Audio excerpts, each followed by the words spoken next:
कथा भगवान श्री कृष्ण ने कहा, जो लोग अपनी इंद्रियों को अपने वश में रखते हैं। राधे राधे। जैसा मैं मैं नीतू पंडित यूट्यूब चैनल पर आप सबका स्वागत करती हूँ। इस प्रसंग का वर्णन श्रीमद् भगवद गीता मिलता है। भगवान श्री कृष्ण आज यहाँ यही समझाना चाहते हैं अर्जुन को, लेकिन उससे पहले कन कन में विष्णु बसे, जन जन में श्री राम, प्राणों में माँ जानकी और मन में बसे हनुमान।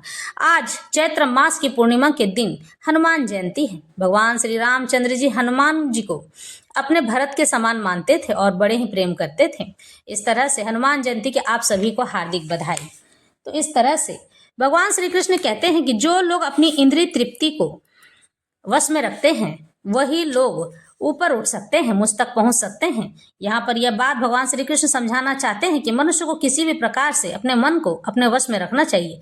इंद्रिय तृप्ति क्या है? यानी कि बाहर का भोजन खाने के लिए मन उत्सुकता से भरा रहता है, चटपटे भोजन को खाने के लिए वह हमेशा तत्पर रहता है। तो मन को समझाया जाना चाहिए कि चटपटे भोजन पर ध्यान नहीं देना चाहिए। गंदे चीजों को देखने के लिए और बार बार उस चीज को की ओर अग्रसर होता है, उसे समझाना चाहिए कि यह गंदा चीज ऐसे नहीं देखना चाहिए, क्योंकि आप जो जिस तरह का भोजन करेंगे उसी तरह के आपके शब्द निकलेंगे। आप जिस तरह से लोगों को देखेंगे या जिस तरह के गंदे वीडियोस देखेंगे वे उसी तरह मन आकर्षित होगा। इस तरह से जिस तरह से आप सुनेंगे उस बात को सुनने के लिए बार बार आपका मन बधिर होगा, यानी कि उस तरह की ओर आकर्षित होगा और जाएगा। इसे कहते हैं इंद्रिय भोग। और जो लोग इन भोगों को रोक लेते हैं, यानी कि मन में यह बात बैठा लेते हैं, धैर्य रख लेते हैं कि नहीं ये सब काम गलत है और नहीं करना चाहिए, तो भगवान भी कहते हैं कि इंद्रिय तृप्ति के लिए कोई भी कार्य नहीं करनी चाहिए, क्योंकि जब इंद्रिय तृप्ति के लिए मनुष्य कार्य करता है तो वह सदा सर्वथा गलत ही करता है और अपने मन को वश में नहीं रख पाता है। मनुष्य को होना चाहिए कि वह अपने मन को वश में रखे, केवल और केवल अपने आप को परमात्मा में लगा कर रखे। यह सर्वत्रान भीस्त्रेह हस्तस्त तत्त प्राप्य शुभाशुभम नाभिनंदति न दुद्वेष्टि तस्य प्रज्ञा प्रतिष्ठिता। इस भौतिक जगत में जो व्यक्ति न तो शुभ की प्राप्ति से हर्षित होता, खुश होता है, और न ही अशुभ की प्राप्त होने पर उससे घृणा करता है, वह पूर्ण ज्ञान में स्थिर होता है।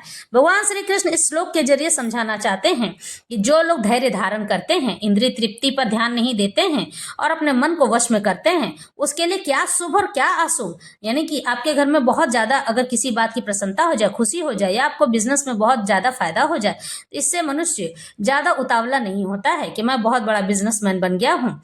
या फिर किसी के घर में ज्यादा अशुभता फैली रहती है, यानी कि कोई दुर्घटना घट जाती है, तो उसके लिए ज्यादा विलाप नहीं करता है, क्योंकि उसे समझ आ चुका होता है जो कि कुछ भी होता है परमात्मा की मर्जी से होता है। ईश्वर जब जो चाह लेते हैं वही कार्य समापन होता है। इसलिए मनुष्य को हमेशा धैर्य धारण करके रखना चाहिए और अपने आप को हमेशा कहते रहना चाहिए कि जो हो रहा है ईश्वर की मर्जी से हो रहा है, जो होगा ईश्वर की ही मर्जी से होगा, जो होने वाला है ईश्वर की ही मर्जी से होने वाला है। मनुष्य अगर भविष्य जान भी लेता है तो उसे भविष्य किसी को बताना नहीं चाहिए।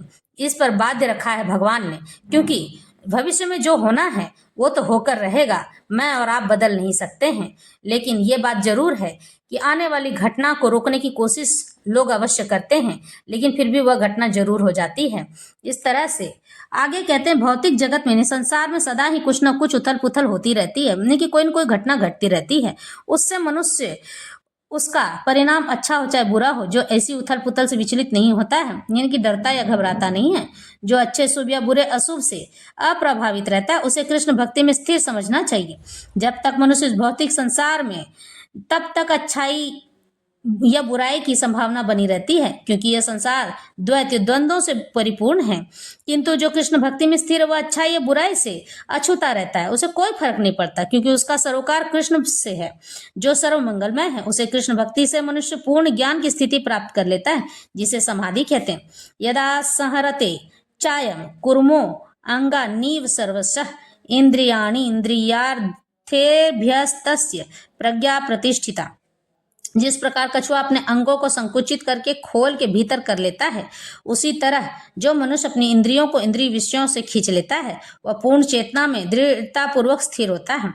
किसी योगी भक्त या आत्मसिद्ध व्यक्ति की कसौटी यह है कि वह अपनी योजना के अनुसार इंद्रियों को वश में कर सके, लेकिन अधिकांश व्यक्ति अपनी इंद्रियों के दास बने रहते हैं और इंद्रियों के ही कहने पर चलते रहते हैं? यह है उत्तर इस प्रश्न का कि योगी किस प्रकार स्थित रहता है। इंद्रियों की तुलना विषैले सर्पों से की गई है। वे अत्यंत स्वतंत्रता पूर्वक तथा बिना किसी नियंत्रण के कर्म करना चाहती है। योगी या भक्त को इस सर्पों को वश में करने के लिए एक सपेरे की भांति अत्यंत प्रबल होना चाहिए। भगवान यहाँ कह रहे हैं कि अपने मन को हर घड़ी हर पल वश में रखना चाहिए और ध्यान में रहना चाहिए। भगवान को अर्पित और समर्पित कर देना चाहिए। कोई भी मनुष्य किसी भी प्रकार से किसी भी तरह से अपने मन को विचलित नहीं होने देना चाहिए कि मुझे यह भोजन करना ही, ये वस्त्र पहनना ही है, ये बात देखनी ही है, यह बात सुनना ही है। यानी कि इंद्रिय तृप्ति के लिए कोई कार्य नहीं करना चाहिए या उन्हें कभी भी कार्य करने से छूट नहीं देता है। शास्त्रों में अनेक आदेश हैं, उनमें से कुछ करो तथा कुछ न करो से संबंध है।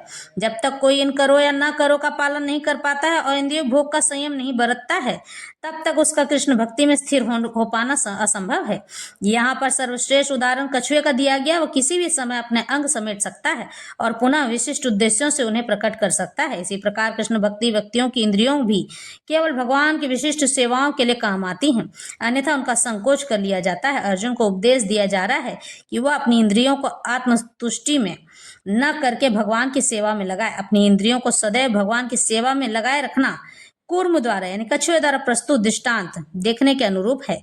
जो अपनी इंद्रियों को समेटे रखता है, विषयाविनिवर्तन्ते निराहारस्य देहिनः रसवर्ज्यम रसोऽप्यस्य परम दृष्टा निर्वर्तते। देहधारी जीव इंद्रिय भोग से भले ही निवृत्त हो जाए, पर उसमें इंद्रिय भोगों की इच्छा बनी रहती है। लेकिन उत्तम रस के अनुभव होने से ऐसे कार्यों को बंद करने पर वह भक्ति में स्थिर हो जाता है। इसे ही साधु कहते हैं, क्योंकि साधु लोग कहीं भी किसी भी जगह का भोजन नहीं करते हैं, कहीं भी कोई भी बात नहीं सुनते हैं, और जब वो गलत बात सुन लेते हैं सामने वाले को रोक देते हैं कि भाई तुम गलत बात और इतनी गंदी बातें मत बोलो, हमें परेशानी होगी, तुम्हें बोलना है बोलो। उसे समझाते हैं कि तुम भी मत बोला करो। लेकिन सामने वाला व्यक्ति अगर समझ जाए तो अच्छी बात है, नहीं समझता है तो कोई कुछ नहीं कर सकता है, क्योंकि जब तक वह अपने मन को अपने वश में नहीं करेगा तब तक इन बातों से दूर नहीं हो सकता है। जब तक कोई अध्यात्म को प्राप्त न हो तब तक इंद्रिय भोग से विरत होना असंभव है। विधि विधानों द्वारा इंद्रिय भोग को संयमित करने की विधि वैसी ही है जैसे किसी रोगी की किसी भोज्य पदार्थ यानी खाने पर प्रतिबंध लगाना, किंतु इसमें रोगी की न तो भोजन के प्रति रुचि समाप्त होती है और न ऐसा प्रतिबंध लगाया जाना चाहता है। किसी प्रकार अल्पज्ञानी व्यक्तियों के लिए इंद्रिय संयमन के लिए अष्टांग योग जैसी विधि की संस्तुति की जाती है, जिसमें यम, नियम, आसन, प्राणायाम, प्रत्याहार, धारणा, ध्यान आदि सम्मिलित हैं। किंतु जिसने कृष्ण भक्ति के पथ पर प्रगति के क्रम में परमेश्वर कृष्ण के सौंदर्य का रसास्वादन कर लिया है, उसे जड़ भौतिक वस्तुओं में कोई रुचि नहीं रह जाती है। इसलिए आध्यात्मिक जीवन में ये सारे प्रतिबंध अल्पज्ञानी नव दीक्षितों के लिए है। ऐसे प्रतिबंध तभी तक ठीक है जब तक कृष्ण भक्ति में रुचि जागृत नहीं हो जाती है, और जब वास्तव में रुचि जग जाती है तो मनुष्य में स्वतः ऐसी वस्तुओं के प्रति अरुचि उत्पन्न हो जाती है। यततो वापि कौन्तेय पुरुषस्य विपश्चितः इंद्रियाणि प्रमाथिनी हरन्ति प्रसभम मनः। हे अर्जुन, इंद्रियां अपनी प्रबल तथा वेगवान हैं कि वे उस विवेकी पुरुष के मन को भी बलपूर्वक हर लेती हैं जो उन्हें वश में करने का प्रयत्न करता है।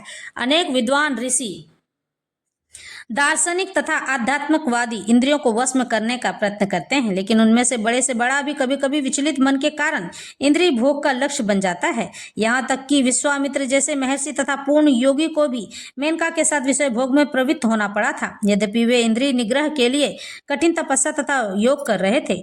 विश्व इतिहास में इसी तरह के अनेक दृष्टांत हैं, और पूर्णतया कृष्ण भक्ति में होते हुए बिना मन तथा इंद्रियों को वश में कर सकना अत्यंत कठिन है। मन को कृष्ण में लगाए कि बिना मनुष्य ऐसे भौतिक कार्यों को बंद नहीं कर सकता है। परम साधु तथा यमुनाचार्य ने एक व्यवहारिक उदाहरण प्रस्तुत किया है।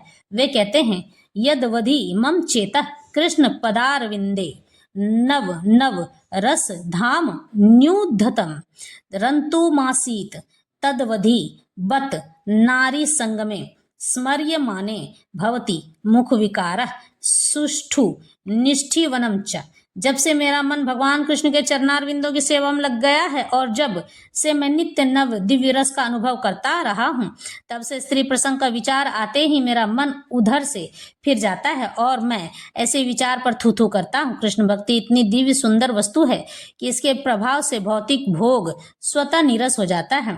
यह वैसा ही है जैसे कोई भूखा मनुष्य प्रचुर मात्रा में पुष्टिदायक भोजन करके अपनी भूख मिटा ले। महाराज अम्बरीश भी परम योगी दुर्वासा मुनि पर इसलिए विजय पा सके क्योंकि उनका मन निरंतर कृष्ण भक्ति में लगा रहता था। स वै मन कृष्ण पदारविंदयो वंचांसी वैकुंठ गुना नुवर्णने।